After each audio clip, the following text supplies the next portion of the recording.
નમસ્કાર. શ્રી કળીભાઈ વિરાણી કન્યા વિદ્યાલયની આ યુટ્યુબ ચેનલ ઉપર આપ સૌનું હાર્દિક સ્વાગત છે. સ્ટડી મટીરિયલ્સ ફોર સ્ટુડન્ટ્સ આ શ્રેણીમાં આપણે અંગ્રેજી વિષયની અંદર લેવા જઈ રહ્યા છીએ પેસિવ વોઇસ સિરીઝનો આ 6થો લેક્ચર. હું છું દીપેશ જોશી અને આજે આપણે આગળના પેસિવ વોઇસ વિષયની માહિતી મેળવીએ.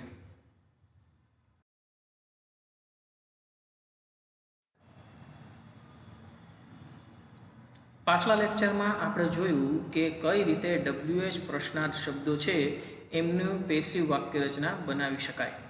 આ પહેલાં આપણે જોયું હતું કે કઈ રીતે સાદા વાક્યો એટલે કે હકાર નકાર પ્રશ્નાર્થ ત્રણે ત્રણ પ્રકારના કાળમાં કઈ રીતે પેસિવ વોઇસ થાય, અને ત્યારબાદ આપણે ચાલુ કર્યું હતું કઈ રીતે WH પ્રશ્નાર્થ શબ્દો છે એનું પેસિવ વોઇસ થાય. એના માટે આપણે શીખ્યા હતા કે ધારો કે કોઈ વાક્ય છે એમાં WH શબ્દ આપેલો નથી અને પ્રશ્નાર્થ છે તો આપણે એનું પેસિવ વોઇસ કરી શકીએ. જેમ કે અહીંયા વાક્ય આપેલું છે did your father arrange these books, તો જો ફક્ત એમાં આગળ વેન જ ઉમેરેલું હોય છે અને એ વાક્ય બની જાય છે WH પ્રશ્નાર્થ શબ્દ, તો પેસિવ વોઇસ કરતી વખતે પણ આપણે એમ જ કરવાનું છે. વેન છે એ જેમનું તેમ રાખી દો અને પછીનું જે વાક્ય છે એનું પેસિવ બનાવો. તો were these books arranged by your father, તો અહીંયા એરેન્જ ક્રિયાપદને પૂછીએ શું એરેન્જ થયું, તો એના માટે આપણને જવાબ મળશે ધીઝ બુક્સ, અને ડીડ છે એના સ્થાને આપણે ધીઝ બુક્સ પ્રમાણે આપણે વેર લખ્યું છે. તો છેલ્લે આપણો જવાબ પૂર્ણ કરવા માટે WH શબ્દ જેમનો તેમ અહીંયા મૂકી દેવાનું છે. પણ આપણે વાત કરી હતી કે એમાં હુ અને વોટ વાળા વાક્યો છે એમાં અપવાદરૂપ છે, એમાં આ પ્રકારે વાક્ય બનશે નહીં. તો એનું કારણ શું છે એ જાણીએ. તો કે હુ છે એનો અર્થ થાય છે કોણ. જ્યારે પ્રશ્ન પૂછવામાં આવે તો હુથી પ્રશ્ન પૂછતા એના જવાબમાં આપણે ગોતવાનું છે સબ્જેક્ટ એટલે કે કર્તા. હવે જો સબ્જેક્ટ આપણે ગોતવાનો હોય એટલે કે કર્તા ગોતવાનો હોય તો પેસિવ વોઇસની વાક્ય રચના પ્રમાણે વાક્યના અંતે આપણે બાય પ્લસ સબ્જેક્ટ એટલે કે બાય પ્લસ કર્તા આપણે મૂકી શકતા નથી. તો એના માટે શું કરવાનું એ આપણે આ લેક્ચરમાં જોઈશું. બીજું છે વોટવાળું વાક્ય. વોટવાળા વાક્યનો અર્થ થાય કે વાક્યની અંદર આપણને કર્મ મળતું નથી. અત્યાર સુધી તમે ક્રિયાપદને શું પૂછી અને કર્મ મેળવતા, હવે અહીંયા તો પરિસ્થિતિ બદલાઈ ગઈ છે. હવે અહીંયા શું થયું છે તો કે વાક્ય જ તમને શરૂઆતમાં જ વોટ પૂછી લે છે. તો એનો અર્થ એમ થયો કે વાક્યમાં ઓબ્જેક્ટ એટલે કે કર્મ નથી. તો પછી એવા વાક્યનું પેસિવ કેવી રીતે કરશું એ પણ આપણે આ જ વિડીયોમાં જોવાનું.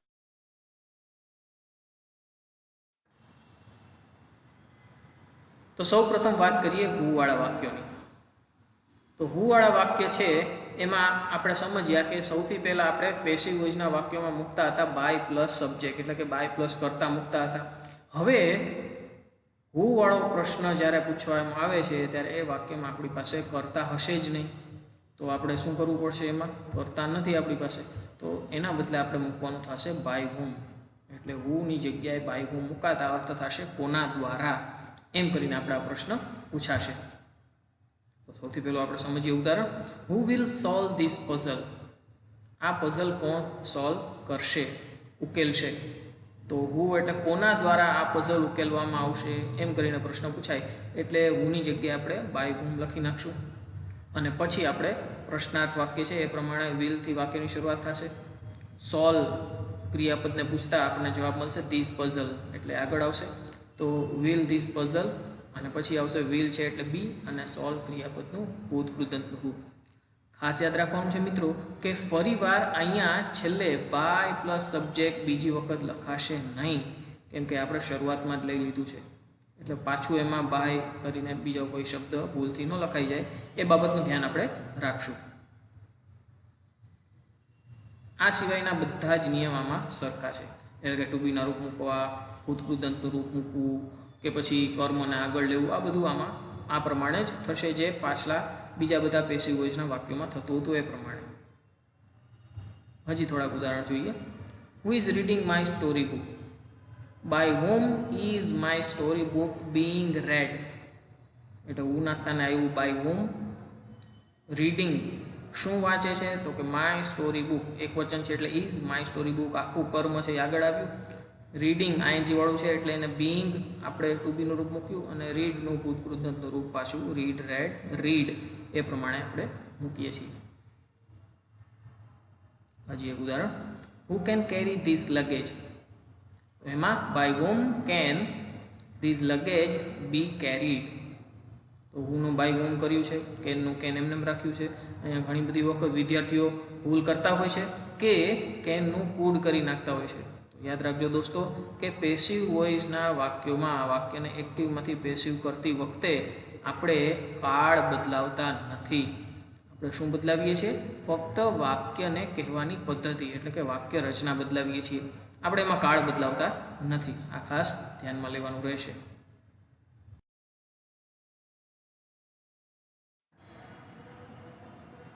હવે સમજીએ વોટવાળા વાક્યો. વોટવાળા વાક્ય એટલે કે વાક્યમાં આપણી પાસે ઓબ્જેક્ટ હશે નહીં. તો જો વાક્યમાં ઓબ્જેક્ટ નહીં હોય પેસિવ કેવી રીતે બનાવશું? આપણે શરૂઆતમાં એ જ વાત થઈ હતી કે ઓબ્જેક્ટ હોય, કર્મ હોય તો જ વાક્યનું પેસિવ થાય. કદાચ તમને યાદ હશે. તો હવે અહીંયા શું કરવાનું? જો કર્મ જ નથી તો વાક્યમાં પેસિવ થાય કે નહીં થાય? થશે. જોઈએ કેવી રીતે થશે. કેમ કે આપણે આવા વાક્યમાં શું કરશું? તો કે વોટને જ આપણા વાક્યનો કર્મ બનાવી દઈશું. એટલે કે ઓબ્જેક્ટ છે એ વોટ પોતે જ બની જશે. કઈ રીતે? થોડુંક ઉદાહરણ દ્વારા સમજીએ. ધારો કે આ એક વાક્ય છે, સાદું વાક્ય છે, પ્રશ્નાર્થ વાક્ય નથી. Sunita has prepared a nice design four this dress. બરોબર, આપણું વાક્ય છે. હવે આને આપણે એક્ટિવ વાક્યને પેસિવ બનાવીએ તો પ્રિપેર્ડ, હેઝ પ્રિપેર્ડ આ આપણું ક્રિયાપદ છે. તો શું તૈયાર કર્યું છે? A nice design. તો એને આગળ લઈશું a nice design four this dress. Four this dress આ ભાગ છે વાક્યનો, એ છેલ્લે જેમને તેમ રાખ્યો હોય તો પણ વાક્ય સાચું બને છે. આ ધ્યાનમાં લેજો. પછી આવશે has been prepared by Sunita. આ હતું આપણું વાક્ય, સાદું વાક્ય, જેમાં આપણે પેસિવ આ પ્રમાણે કરતા કે કર્મને આગળ લેતા. હવે વોટવાળા વાક્યમાં વોટને જ કર્મ બનાવવાનું છે. જો આ જ વાક્યને આપણે ફેરવીએ, વોટ ઉમેરીએ એમાં, તો જો વોટ ઉમેરાશે એટલે what has Sunita prepared four this dress.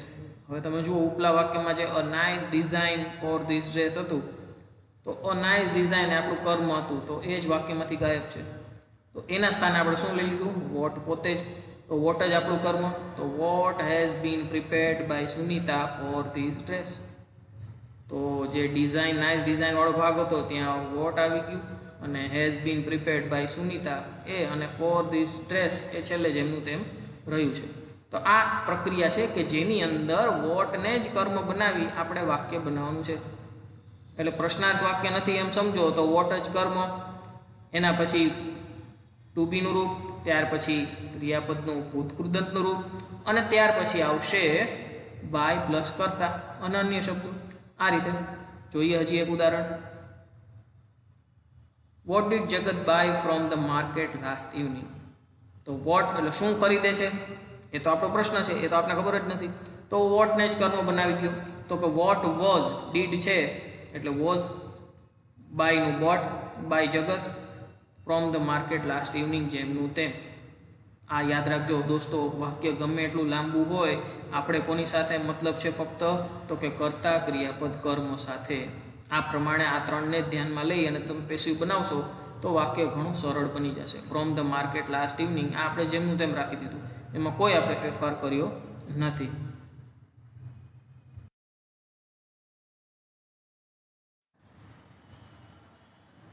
હજી થોડા વધારે ઉદાહરણ જોઈએ વુ અને વોટ વાળા વાક્યોની. સૌથી પહેલું લઈએ, who may ask question to this new officer. તો હુના સ્થાને આવશે બાય હુમ, મેનું મે જ રહેશે. ક્વેશ્ચન, આસ્ક એટલે પૂછવું, શું પૂછે છે? તો ક્વેશ્ચન, તો આપણું કર્મ આગળ આવશે. મે છે એટલે ટુ બીના રૂપ તરીકે આવશે બી, અને આસ્કનું ભૂતકૃદંતનું રૂપ થશે asked two this new officer. તો આ રીતે આપણું વાક્ય બને છે. Who was eating breakfast in staff room? તો by whom was breakfast being eaten in staff room? તો whoનું થઈ જશે by whom, was જેમનું તેમ રહેશે. eating છે એટલે શું ખાય છે? તો કે બ્રેકફાસ્ટ, તો એ આગળ આવશે. ing વાળું છે એટલે being કરી અને પછી ભૂતકૃદંત ઈટનું eaten અને in staff room. વોટ વાળા થોડાક વાક્યો જોઈએ. What does Kapil bring with him on the stage?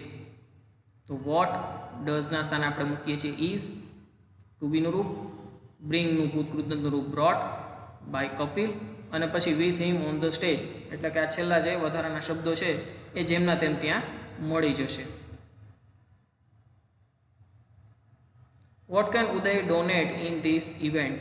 તો વોટ અને કેન જેમના તેમ, ત્યાર પછી ટુ બીનું રૂપ છે એટલે કેન સાથે બી આવશે, ડોનેટનું ડોનેટેડ, બાય પછી કરતા ઉદય અને ઇન ધીસ ઇવેન્ટ જેમનું તેમ. તો આ હતા આપણા હુ અને વોટવાળા વાક્યો, એને સોલ્વ કરવાની પદ્ધતિ અને એના ઉદાહરણો.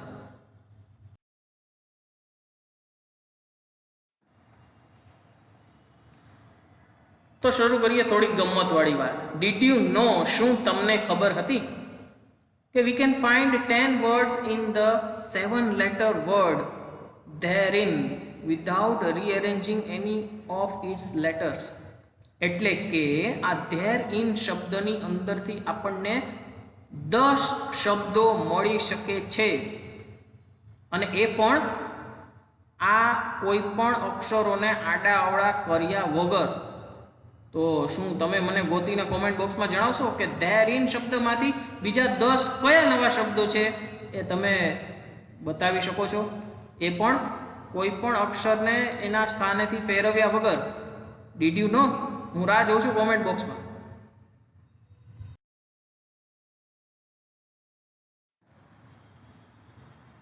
તો કળીબાઈ કન્યા વિદ્યાલયની આ યુટ્યુબ ચેનલને આપ લાઈક, શેર અને સબસ્ક્રાઈબ કરતા રહો, જેથી કરીને અમારા બધા વિડીયો આપ સુધી તુરંત જ પહોંચે.